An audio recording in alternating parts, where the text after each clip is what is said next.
Je vous communique d'abord les procurations. Madame Christine Lavarre, en faveur de M. Jerry Fink. Madame Marmion, en faveur de M. Bruno Cotonio. Madame Mortier-Denise, en faveur de M. Muller. Madame Barbian Isabelle, en faveur de moi-même.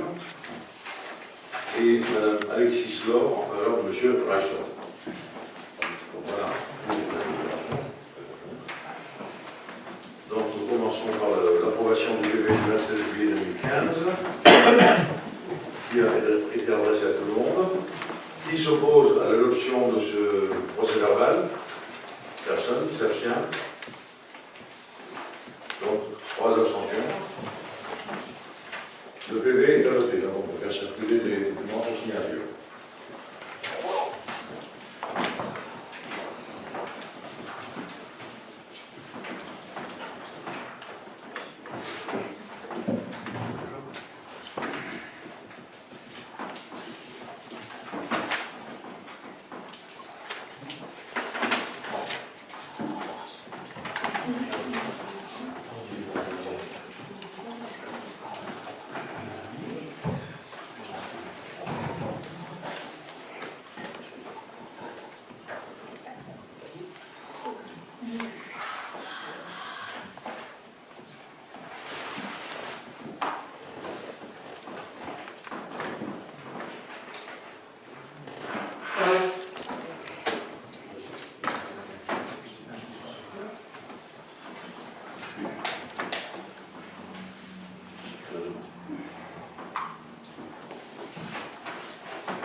Bien, voilà, les documents sont signés, donc on peut démarrer. Tout d'abord, je souhaite soumettre à votre approbation le rajout d'un point supplémentaire qui vous a été adressé en temps plus et qui concerne en fait une délégation.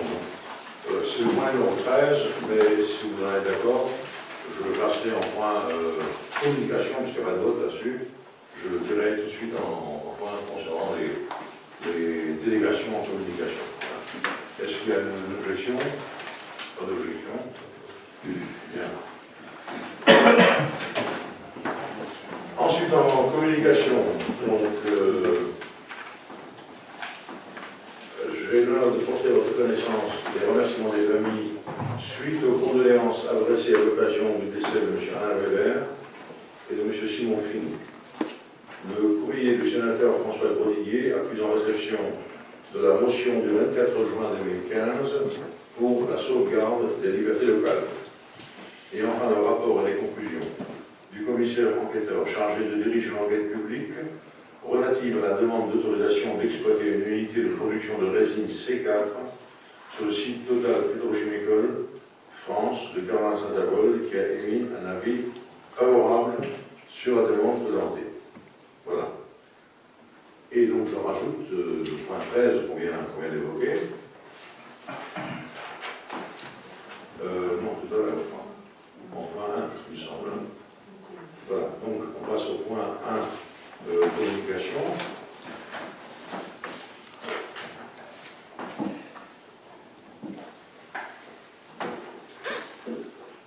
Suite à la délibération, en date du 8 avril 2015, point 4, concernant l'échange de parcelles entre... Pardon, ce sont les points. Je suis dans les choux. Je suis dans les choux, donc c'est bien. Point de communication qui concerne donc le marché. Donc je reprends. Donc le point numéro 13 vient en point de communication. Et conformément aux dispositions des articles L2122 et L2122, 22 et 23 du Code général, l'Assemblée municipale est informée des décisions prises par application des délégations accordées par le Conseil municipal en date du 19 juin 2014. Donc, il s'agit de signature du marché de maîtrise d'œuvre concernant l'aménagement de l'impasse des sports avec le bureau d'études Albert pour un montant de 8 400 € hors taxe, coût provisionnel des travaux 155 000 € hors taxe. Attribution du marché concernant l'aménagement de l'impasse des sports, l'eau VRD, après mise en concurrence effectuée à l'entreprise en TP Henry, Colas Est, pour un montant de 112 820 €,65 hors taxe. Bien, ensuite je passe la parole à M. Bruno D'Antonio concernant une information.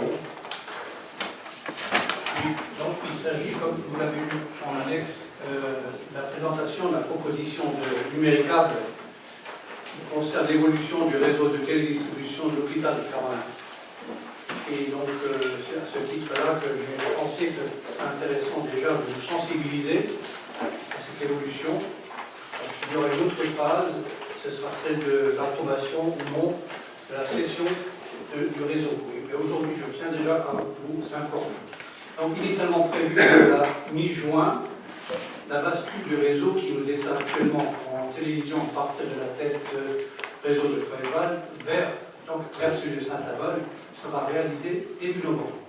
Alors, en fait, je précise, c'est-à-dire que pour l'instant nous sommes servis par Fréval et l'intention, la décision de Numéricable est de nous couper le réseau du réseau Fréval de nous basculer sur un réseau national qui passe par Metz, Saint-Avold, et donc on serait relié à ce réseau national. Alors, selon les responsables de Numéricable, cette évolution a été rendue indispensable par un recadrage imposé par le distributeur de signaux satellites qui interdit aux régies, dans celle de Fréval, la diffusion des chaînes thématiques payantes, telles que Canal J, Voyage, Planète, NCM, etc.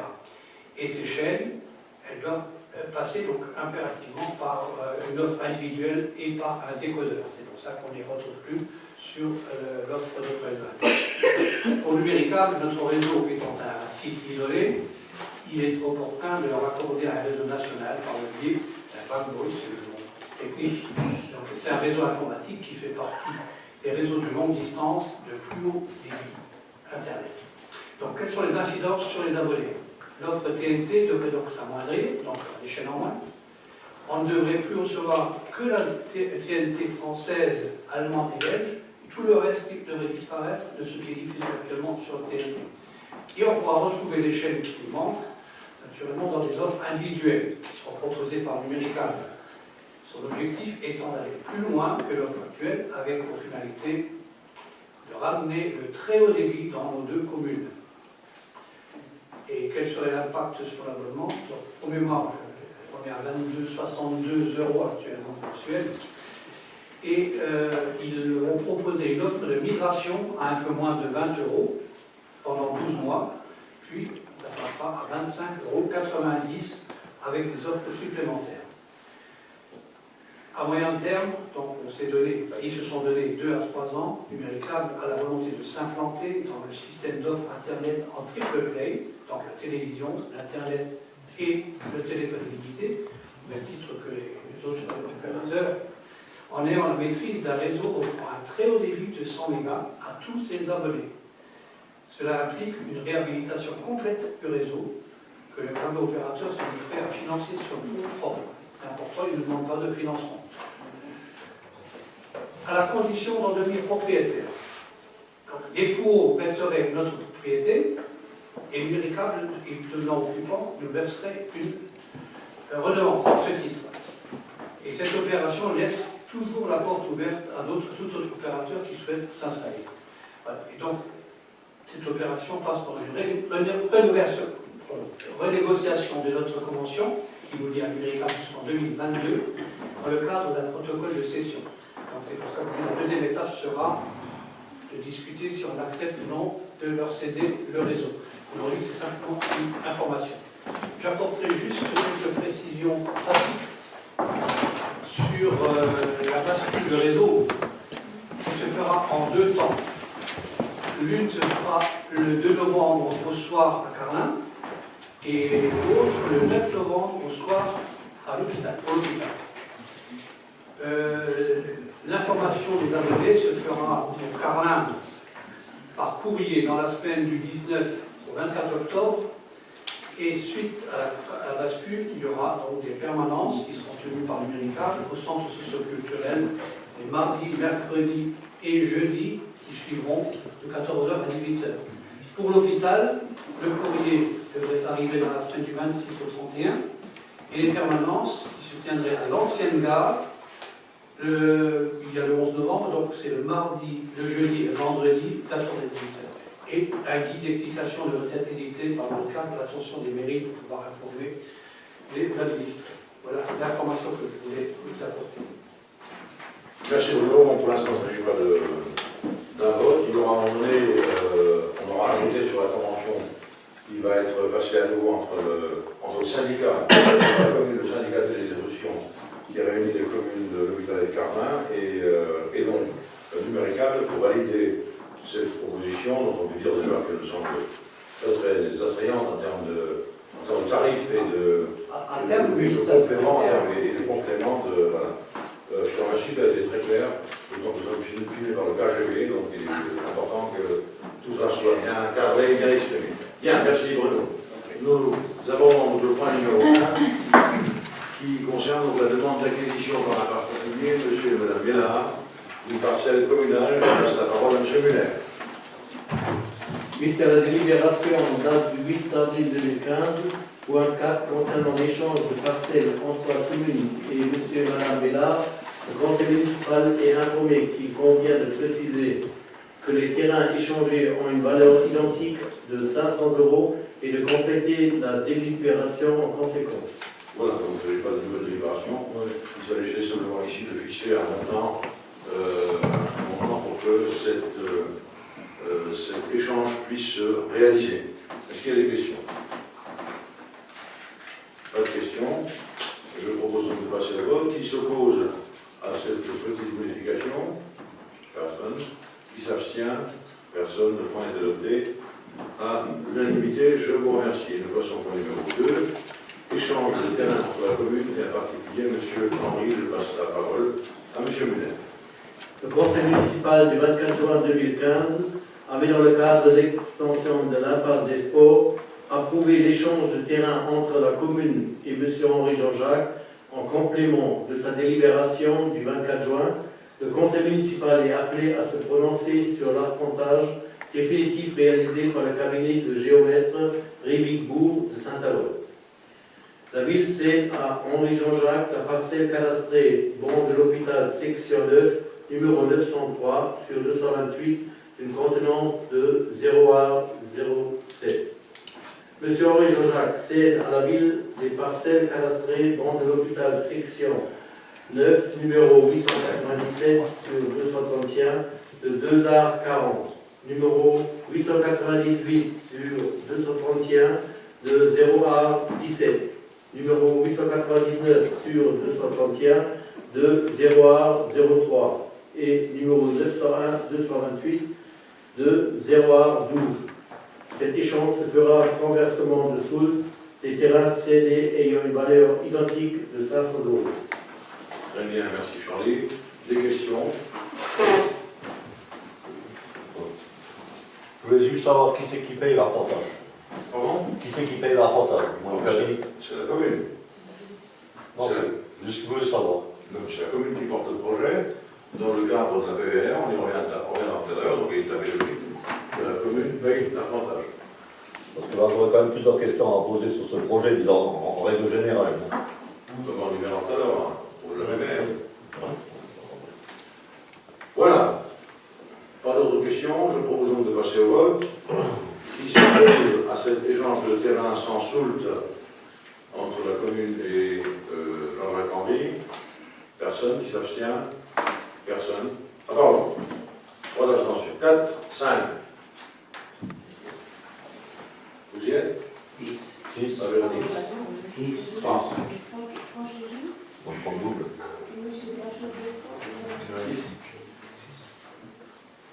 Ah pardon, 6.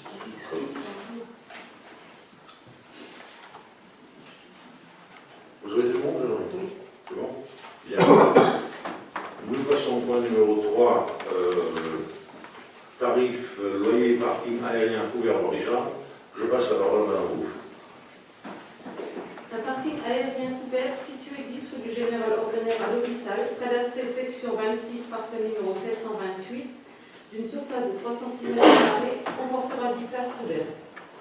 Il est proposé de louer dès réception des travaux ces places, moyennant un loyer mensuel de 30 € par emplacement, plus 45 € caution badge d'accès. Le loyer sera réévalué annuellement en fonction des variations de l'indice officiel du coût de la construction publiée par l'INSEE. La location est consentie pour une durée de 12 mois renouvelable par principe de contribution. La location n'est pas soumise à la taxe d'habitation. Le conseil municipal est appelé à se prononcer sur ce tarif et les modalités de location et à mandater monsieur le maire pour la signature des conventions à intervenir. Il est également proposé d'aligner à compter du 1er novembre 2015 les tarifs du parking couvert rue de Nassau sur ceux du parking de Richard. Merci Dolores, et je rajouterai non seulement d'aligner le tarif du parking, mais également le tarif caution du badge, puisque à l'heure actuelle, le tarif de location rue Nassau est de 30 €, 42 et 49 cents. Donc, si vous voulez, c'est la traduction à l'époque du passage de francs en euros, et ça n'a pas bougé, donc aujourd'hui on en profite pour aligner tout le monde. Donc la proposition, c'est bien 30 € la place de parking, aussi bien pour le nouveau parking aérien Bois-Richard que pour le parking Place Nassau, et de la même manière 45 € et pas un radis de plus pour parking aérien et le parking Nassau. Là aussi on est à 45,2 mètres. Voilà. Des questions? Oui. Le parking aérien de Bois-Richard, il fonctionnera comment? Ça sera juste en fin de compte un parking couvert, grillagé ou... Comme le parking Nassau, pareil, avec un badge. Donc ouverture automatique de la porte. Mais ça sera automatique, donc réservé à ceux qui louent des emplacements. Donc public, mais public réservé, si vous voulez. Mais en fin de compte, ça ne sera pas un parking, il ne sera pas fermé. Parce que si bien sûr, si, c'est un badge, c'est pour la non, le parking Nassau, il est quand même fermé, c'est un bâtiment. Il sera fermé autour aussi. Il est fermé. On parle du grillage. Il est fermé. Il a toujours été fermé. Où? Il a toujours été fermé. À Bois-Richard. Oui, le Saint-Est, c'est fermé. Ah, c'est pas le bâtiment. C'est dans le Saint-Est. C'est dans le Saint-Est, c'est couvert. Couvert et fermé, quoi. Non, je pense que c'est ça. C'est ça. Non, parce que vu le voisinage qu'il y a là-bas, ça fait aussi un grillage.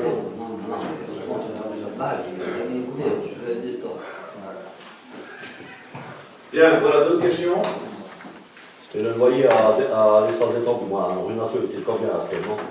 Je viens de le dire. C'est une page. Non, Ah, non, 30 € et 49 cents, c'était le mois de... Ah ouais, donc. Vous avez 2,5 dans l'année. 30 € par Nassau, 30 € par ligne Bien, voilà, qui s'oppose à cette proposition? Personne qui s'abstient? Personne, le point est adopté à l'unanimité, je vous remercie. Le point 4 concerne l'extension de la phase des sports, PVR, montant de la participation de la commune. Donc il y a une délibération, vous savez, qui a eu lieu le 24 juin 2015, point 10, relative à l'instauration du PVR général. Alors, PVR, participation, voirie, réseau. Sur la base des sports, il a été prévu un montant global des travaux de 163 041,30 € hors taxe pour un montant des travaux réels de 154 641,30 € plus honoraires, 8 400. L'addition des deux fait les 163 041,30 €. Bon, ce qu'on n'a pas fixé, c'est le montant de la participation de la commune. Donc, il est proposé d'adopter une participation sur la prise en charge à hauteur de 30% de ce montant, soit 48 912,39 € hors taxe. Le montant restant, soit 114 128,91 € hors taxe, sera à répartir entre les propriétaires des terrains concernés par cet aménagement en fonction des longueurs de façade. Voilà. Donc ce point est extrêmement clair. On a le montant du coût global de l'opération, extension à phase des sports, donc branchement eau, électricité, voirie, etc., assainissement. La commune prend en charge 30% et le reste est pris en charge par l'ensemble des riverains, à condition bien sûr qu'ils construisent sur les terrains qui les concernent. En tout cas, chaque riverain qui voudra construire devra s'acquitter de sa participation, et cette participation, je répète, est 114 128,91 € répartie en fonction de la longueur du terrain qui donne accès à la voirie. Voilà. Alors, vous avez des questions, monsieur Reichert? Oui, donc moi j'ai déjà une question. Est-ce que tous ces terrains deviendront automatiquement constructibles? C'est-à-dire, est-ce qu'ils rentreront dans le foncier constructible? Bien sûr. Donc, les gens qui ne veulent pas construire, qui ont pour l'instant un terrain à, je crois que c'est 3 € le mètre carré, ou un truc comme ça, à 4 € le mètre carré, je crois. La valeur du terrain actuel, qui prend de la valeur naturellement. C'est le terrain agricole à l'heure actuelle, donc c'est à peu près 200 € là. Bon, celui-là qui ne veut pas construire, qui veut le garder pour faire un champ, il va se retrouver avec une taxe foncière qui va exploser l'année prochaine. Il va se retrouver Avec une taxe foncière qui va exploser l'année prochaine. Ben, le cas qu'on a en ce moment aux informations, oui. avec les discours des terrains. Non, je vous rassure, je vois très bien la manipulation, je vous rassure. Non, tous les gens ont été réunis à plusieurs reprises. Tout ça, ça a été fait ensemble. Ce n'est pas la commune qui décide à un moment donné de faire une opération de ce type-là sans que les gens soient concernés. Il fallait bien que tout le monde soit d'accord, parce que si les gens ne sont pas d'accord, on ne peut pas mettre en place une PVR, parce que ça voudrait dire que c'est la commune qui prend en charge l'intégralité des travaux réalisés. Donc pour qu'il y ait un accord entre tout le monde et qu'on arrive à ce que la commune ne prenne que 30% en charge, il faut bien d'accord tout le monde. Donc les gens qui ont signé, qui sont d'accord, ils sont là, évidemment, les terrains qui sont non bâtis deviennent des terrains à bâtir. Attention, à bâtir, pas encore bâtis. Oui. La taxe foncière augmentera le jour où il y aura une construction. Non. Ah si. Ah, non. Avec la loi. Ce sera plus classé agricole, ce sera classé terrain à bâtir. Il y a d'autres tarifs.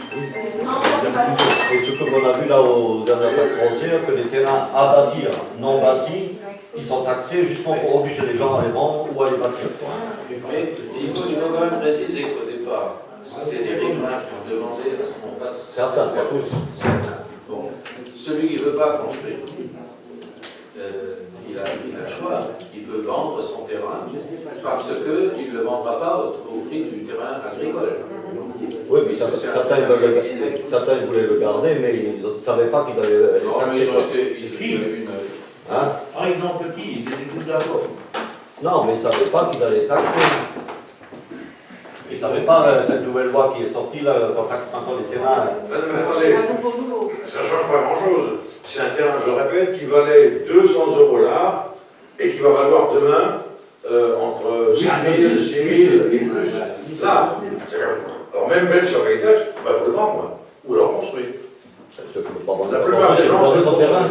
Hein? Il paye la taxe. Mais la plupart des gens, ils Bah oui, font ça, c'est non? pour ça. Il n'a pas le choix. Il viabilise. Je sais pas.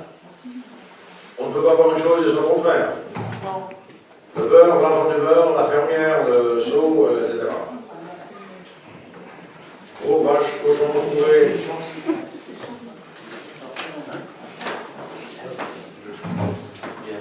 Bien, voilà. Alors, qui s'oppose à l'adoption de ce point? Le point A, le lien.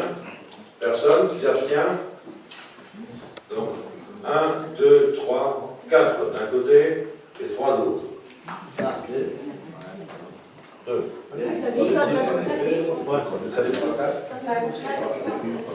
Bien. Alors, ensuite, exonération de la taxe d'aménagement. Il y a dans le code municipal de prononcer sur l'exonération de la taxe d'aménagement pour le projet d'extension de l'impasse des sports, parce que ça, c'est quelque chose que l'on réclame à ceux qui construisent dans les secteurs déjà viabilisés. Donc, on ne va pas demander 2 fois la participation à une taxe alors qu'ils payent déjà au titre de la TVA. Donc, ça me semble absolument logique. Voilà. Bon, des questions? Oui. Bah, moi je vois pas pourquoi les gens ne paieraient pas de taxe, puisque justement comme vous l'avez dit, leur terrain prend tellement de valeur, Mais ils sont obligés de payer, ils sont ils obligés payent de l'assainissement, mais pas de taxe. Attendez, la taxe d'aménagement, c'est une taxe qui est destinée à couvrir pour toute petite partie les travaux que les communes ont réalisés pour apporter de l'eau, l'électricité, l'assainissement devant les maisons. C'est pour ça. Or ici, tout ça rentre dans le cadre de l'enveloppe financière qui a été présentée et qui est partagée entre tout le monde, entre la commune et la riveraine. Ils ne vont pas payer 2 fois. Ils vont payer. Ils payent déjà.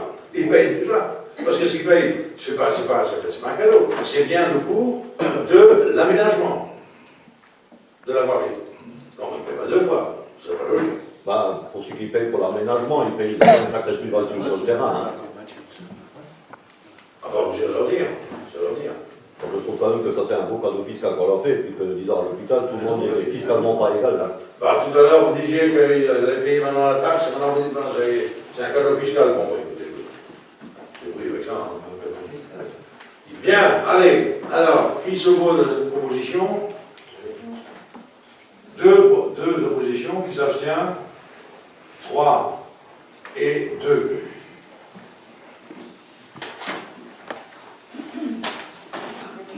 C'est bon, Dominique? Voilà, adopté, je vous remercie. On en arrive au point numéro 5, donc emprunt budget général 2015. Je passe la parole à M. Thiel. Donc, pour faire suite à ce qu'on vient de décider, il est proposé au Conseil municipal d'autoriser la signature de la proposition d'emprunt de la Caisse d'épargne Lorraine-Champagne-Ardenne pour financer les investissements inscrits au budget 2015. Les caractéristiques de l'emprunt sont les suivantes: montant 200 000 €, taux de sur la base du taux de rémunération du livret A majoré de 1%. Pour mémoire, actuellement, le livret est rémunéré à 0,75% depuis le 1er août 2015. L'emprunt aura une durée de 20 ans à échéance trimestrielle et à amortissement progressif. Les frais de dossier sont de 0,10% du montant du prêt. Le remboursement anticipé est possible à chaque échéance, moyennant un préavis de 30 jours ouvrés et le paiement d'une indemnité égale à 1% du capital remboursé par anticipation. Le remboursement du présent emprunt s'effectuera dans le cadre de la procédure sans mandatement préalable. Voilà, merci. Voilà, je rappelle que cet emprunt que nous avons déjà voté ici est destiné à couvrir le montant des travaux de l'extension de la base des sports. Et que nous le récupérons à hauteur de, on a dit tout à l'heure, le montant des travaux, 30% pour la commune, le reste payé par le riverain, à condition bien sûr qu'il construise. Ça veut dire que la somme sera récupérée, mais on ne sait pas dans quel délai. Il y a sans doute sur la dizaine de parcelles, il y en a 2 ou 3 qui vont construire très vite, d'autres peut-être plus tard, mais en tout cas la commune récupérera 70% de cet investissement et donc 70% de cet emprunt de 100 000. Des questions? Donc je propose de passer au vote. Qui s'oppose à la signature de l'emprunt? Donc 4 et 3.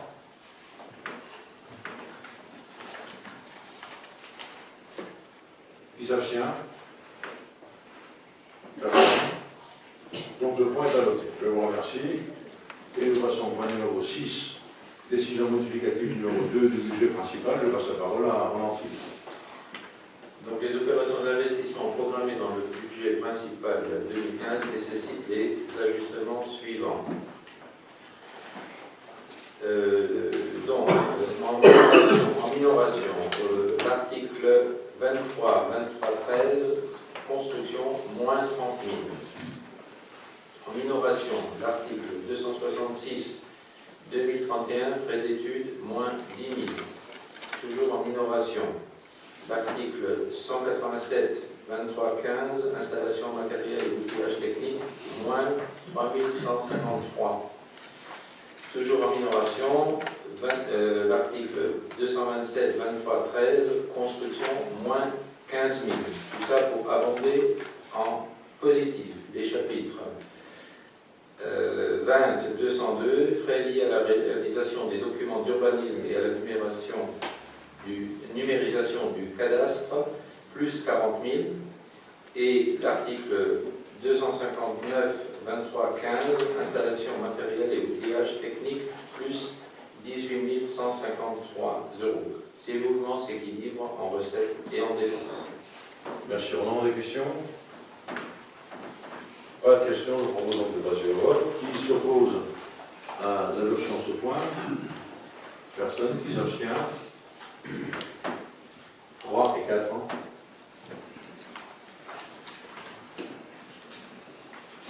Le point est adopté. Nous passons au point numéro 7.7.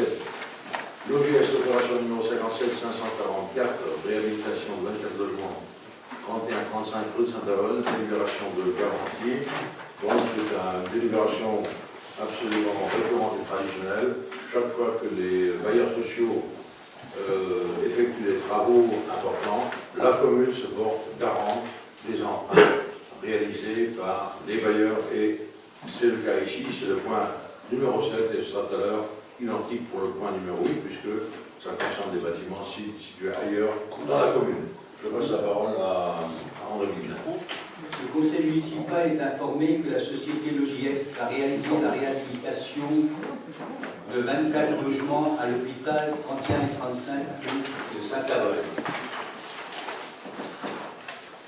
Pour assurer le financement de cette opération, elle sollicite auprès de la Caisse des dépôts et consignations un prêt à l'amélioration et demande au conseil municipal de bien vouloir accorder la garantie de la commune à hauteur de 50% pour la réalisation de ce prêt. Les caractéristiques financières de cette ligne de prêt sont les suivantes.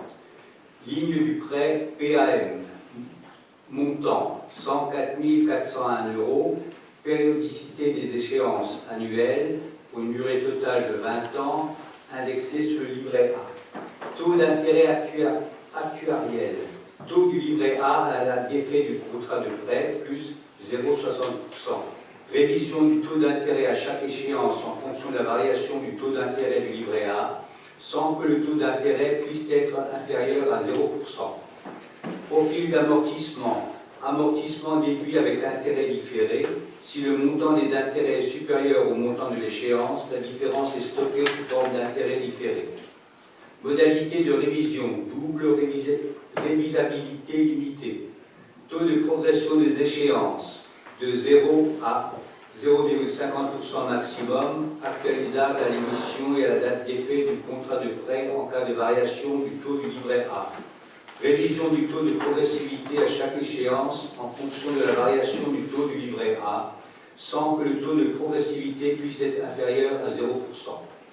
La garantie de la collectivité est accordée pour la durée totale du contrat de prêt et jusqu'au complet remboursement de celui-ci et porte sur l'ensemble des sommes contractuellement dues par l'emprunteur dont il ne serait pas acquitté à la date d'exigibilité.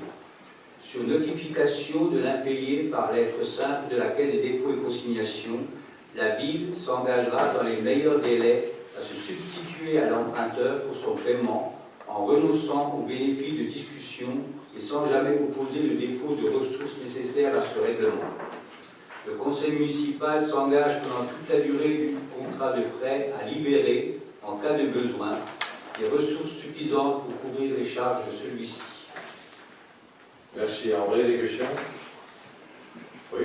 C'est quoi les travaux de réhabilitation qui sont prévus? Alors.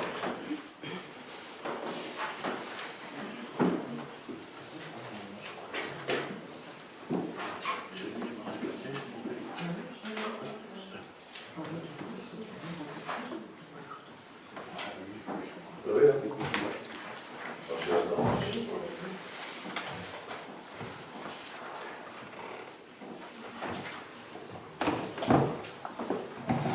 Remplacement des chaudières, remplacement des robinets radiateurs. Bon, ce sont des logements qui étaient mis en service en 79. Oui. Voilà. Donc c'est des réhabilitations de logements, mais sans déplacer les locataires, quoi. Ah non, non, non, non. Donc, après les rejoints neufs, et puis ils ont les locataires. Les travaux d'isolation ont déjà été réalisés il y a un bout de temps, oui. Quel que soit le bailleur, la ville est obligatoirement obligée de se porter garant. Ah, obligatoirement, Ah, puisque c'est le conseil municipal qui vote, mais c'est le conseil qui mais décide. ça règle, c'est toujours comme ça. Hein. Quand les bâtiments ont été construits, donc il y a très très longtemps, dans les années 75, c'est pareil. La collectivité se porte toujours garante, c'est une exigence des banques, il faut bien un garant. Mais comme ce sont des réalisations d'intérêt général, d'intérêt public, c'est la collectivité qui se porte garante. Bon, pour l'instant, on n'a jamais eu d'ennui, ni nous, ni les autres. Hein. Voilà. Évidemment, quand on pense aux sommes que ça représente au final, ça peut être des sommes importantes hein, quand on pense à la réalisation, mais c'est le principe de fonctionnement des bailleurs sociaux. Hein. Et c'est la raison pour laquelle ils ont aussi des comptes à rendre. Et tout ce qui est social, je signale juste au passage, quand on a fait des travaux d'agrandissement de la maison de retraite, c'est le département qui s'est porté garant. Mais c'est pas valable pour tous les logements sociaux. Je pense pas. Non, c'est pas une obligation.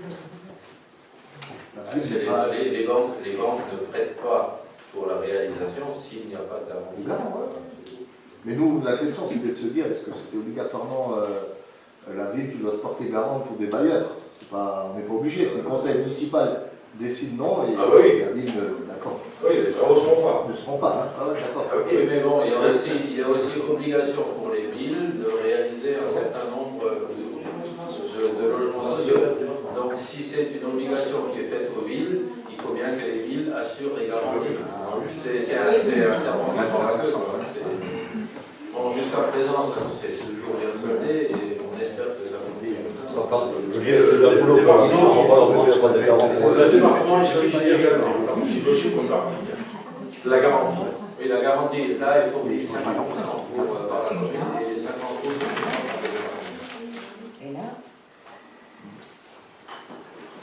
Christophe, la commune n'est pas garante pour l'ensemble des sommes, pour la moitié et pour l'autre moitié du département. Donc le département est garant pour la moitié et la commune pour l'autre moitié. Voilà, qui est contre l'adoption de ce point?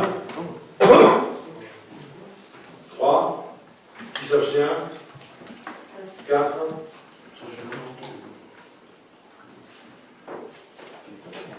Le point est adopté, je vous remercie. Alors on va pour le point suivant, Bruno, éviter de relire le texte, donne simplement le lieu et les montements, si je reviens. Oui, pratiquement on a tout relire, alors on ne va pas tout relire. Donc il s'agit de la réhabilitation de 24 logements, 11 à 15 rue des Roses. Voilà. Et donc ce qui change, ce sont les chiffres, la ligne de frais PAM, le montant est à 4 493 €. Périodicité des échéances annuelles, durée totale 20 ans, indexé sur le livret A. Et le taux d'intérêt actuariel, est-ce que je dis tout ça aussi? Non, c'est pareil, je parlais tout à l'heure, donc je n'ai pas de son les mêmes. Hein. Voilà, c'est juste les chiffres qui ont changé.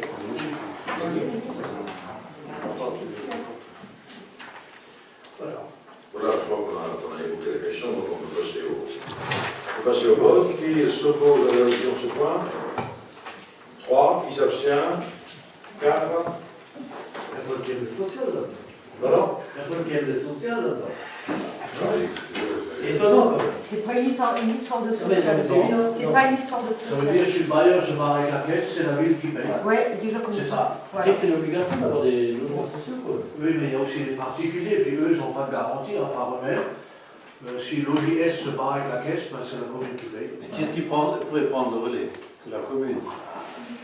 Donc rien sur les Il y a le département, il y a d'autres Il zones. est L'OGS, je pense qu'ils sont maintenant aussi. Hein. Ils rendent des loyers. Hein. C'est pas, Ils rendent des loyers. pas une petite entreprise. Hein. C'est à eux de les assurer dans le cadre. L'OGS n'est pas sécurité à but lucratif. Je le rappelle quand même. Hein. C'est pas lucratif. Et les bailleurs privés, quand ils font, ils ont aujourd'hui des aides énormes de l'ANA.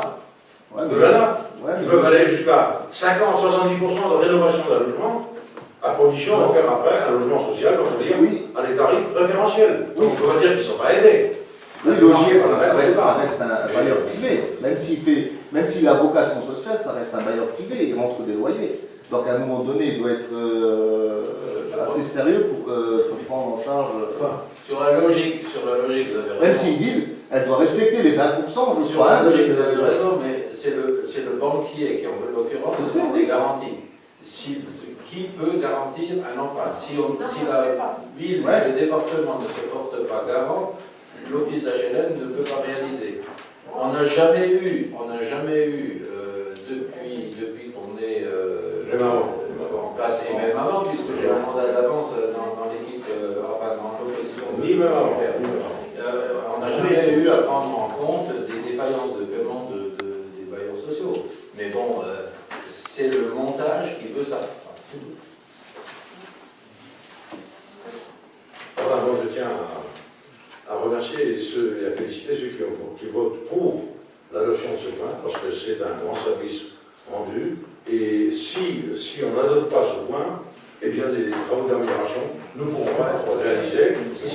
Auparavant, il s'agit de sommes beaucoup plus importantes pour l'isolation, avec la rénovation interne, la réalisation de salle de bain. Ici, maintenant, ça concerne le chauffage, l'hiver approche, je crois que c'est important. Et donc, merci à ceux qui ont voté pour. Voilà, donc le point est adopté. On a voté. Très bien, merci. On passe au point numéro 9. Révision du taux d'abattement général à la base antérieurement instituée. Donc, les dispositions de l'article 1411 du Code général des impôts permettent au conseil municipal d'instituer un abattement général de la base entre 1% et 15% de la valeur locative moyenne des logements. La ville, au cours de cette exercice budgétaire, a mis en place différentes mesures pour atténuer l'effet des fortes baisses des concours financiers de l'État.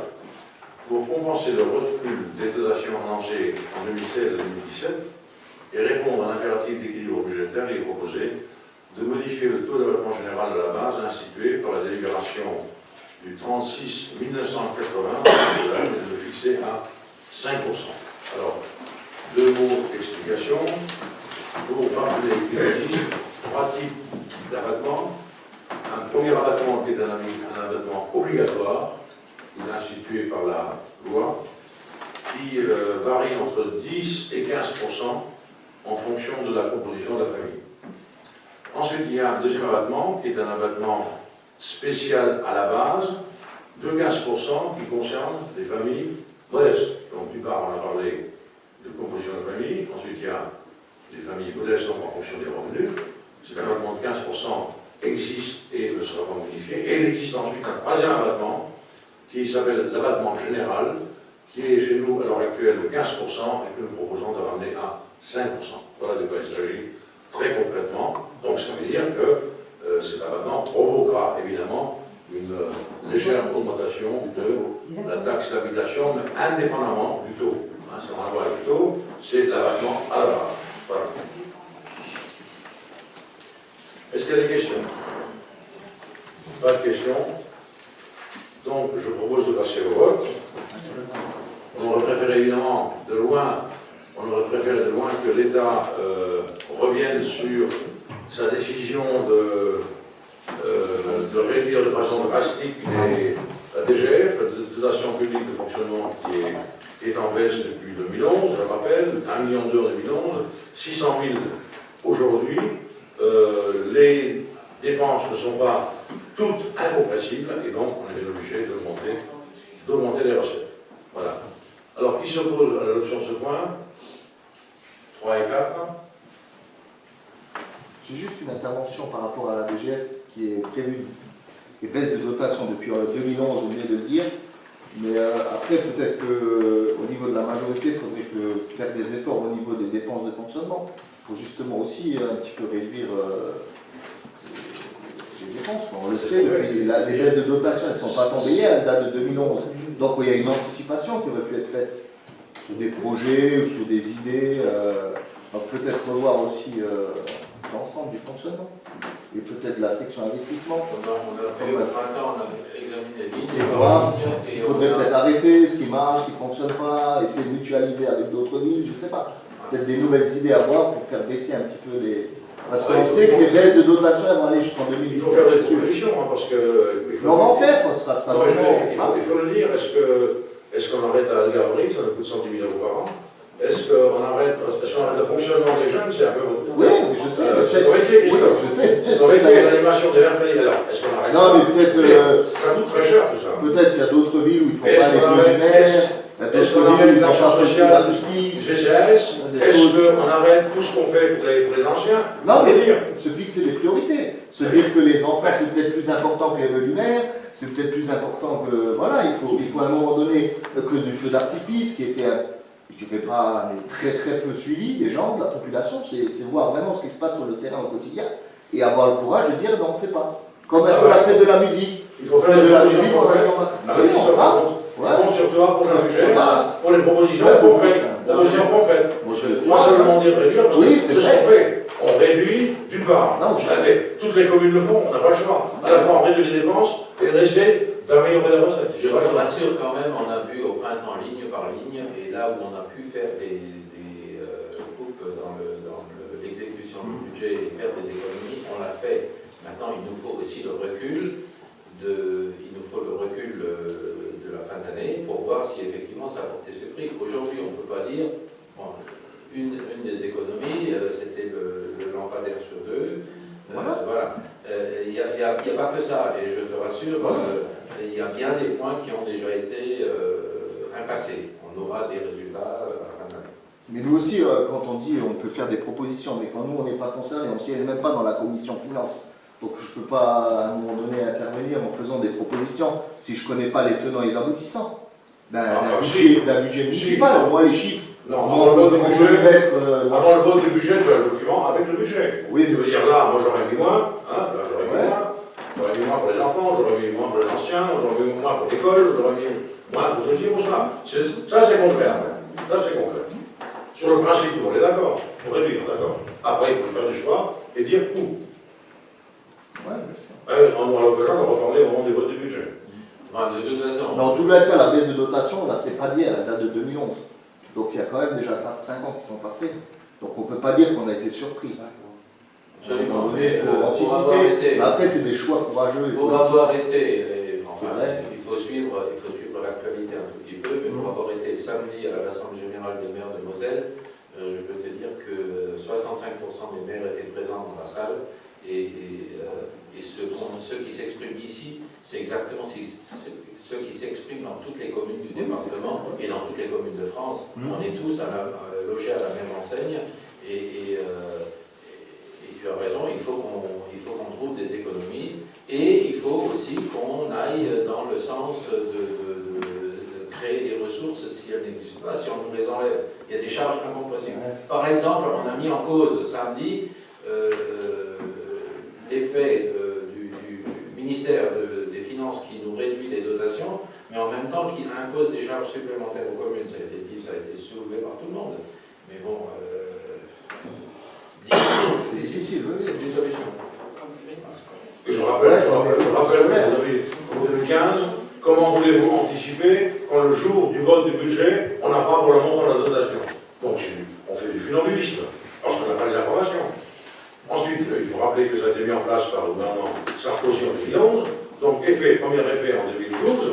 Ensuite, ce qu'on peut regretter, c'est que le gouvernement de gauche, il est poursuivi dans la même politique. Ensuite, comme on est une commune considérée comme une commune plutôt riche, on en termes de ressources fiscales, entreprises, pas par habitant, hein, entreprises, eh bien, on est victime de la péréquation. Donc, il s'agit, comme on prend à tout le monde, eh bien, les communes les plus riches, on en prend plus pour redonner aux plus pauvres. Donc, pour 2015, c'est 120 000 cette année.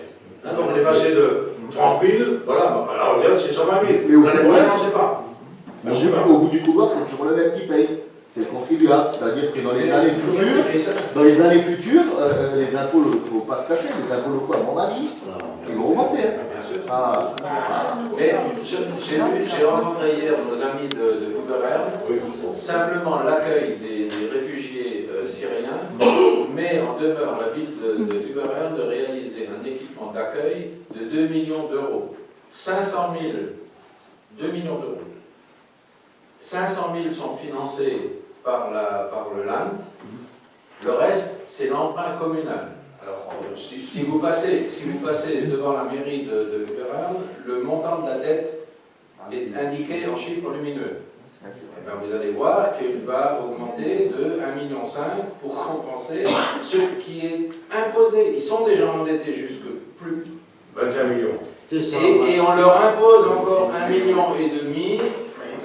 Et si ça ne suffit pas, si les logements ne suffisent pas, il y aura une deuxième phase. C'est juste pour dire, quoi. On est tous dans les mêmes. Ça, c'est la même. Bien. Alors, on passe au point 10. Révision des tarifs de location de salle et des équipements y afférents. Madame Roux. Depuis le 1er octobre 2015, il est proposé de mettre en place une nouvelle grille tarifaire pour la location des salles et de leurs équipements présentés en index. Je pense que tout le monde a eu l'occasion de lire, de regarder les tarifs. En gros, on a augmenté à peu près de 20%. C'est beaucoup, mais je comparais un petit peu par rapport aux salles un peu aux alentours. Salles égales, plus ou moins égales, on est encore souvent en dessous. Je ne dis pas que tu ne vas pas trouver une salle qui sera un peu moins chère, ça c'est toujours possible à mon avis, mais je suis chaud pour s'aligner sur ce qui se passe un peu aux alentours. Voilà, on n'arrive pas encore à faire percer des loyers par les associations. Comme à Saint-Avold de la Bresval, il s'agit ici simplement des écoles communales qui sont louées. Peut-être qu'un jour on y arrivera. Voilà, pas d'autres questions. Donc je propose de passer au vote. Qui s'oppose à la révision de ces tarifs? Qui s'abstient? 3 et 3.